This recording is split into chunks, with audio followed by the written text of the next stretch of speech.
What is the minimum pay reduction should I take when looking for new opportunities in the same industry?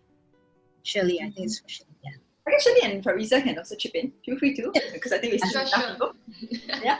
So I love this question because every time I run any career training, even if it's about personality, the pay will always come in. The question of pay. Okay, there is no specific percentage. I can only explain it this way. For every single job, there's always what we call a pay range.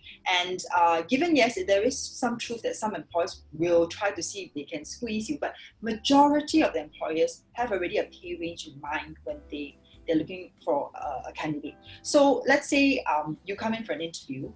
What happens is I have my range in mind.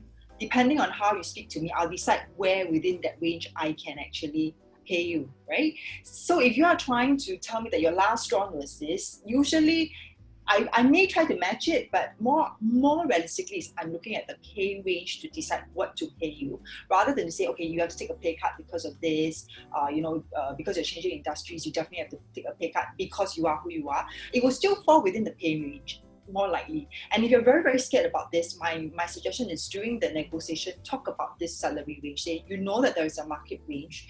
Please feel free to quote me based on that market range. If I'm going through a career transition, it's a new industry, I understand that I may not be at the top end of the range, but I would like to still be paid fairly. So it's not pegged to your last round per se, but saying that I'm pegged to what I should be paid in the market, or at least what you would pay another person who walked in here for the interview. What do you think, Ms. Fariza? I think that's pretty much the same. Yeah, I mean, I just to manage expectations a bit. So, like for instance, the PCP program, a couple of people who we speak to, they say, I'm earning X amount of dollars, and I want to join PCP, and I want to draw the same salary. And you know, sometimes it's not possible because PCP is just like a 101. It's a stepping stone for you to get into the sector. You must acquire the skill sets and all that in order for you to move up the salary range that you probably desire.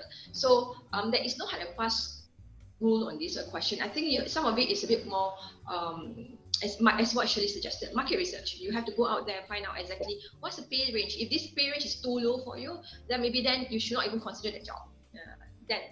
Why then? Yeah, that's my suggestion. Yeah. So don't go in there and saying that, okay, I used to earn this. Since it's a pay cut, since it's a different industry, therefore give me a 20% pay cut. When you negotiate like that, sometimes you run a risk that you get a pay cut for nothing also. You know, some people may not even want to pay cut you. They're happy to go.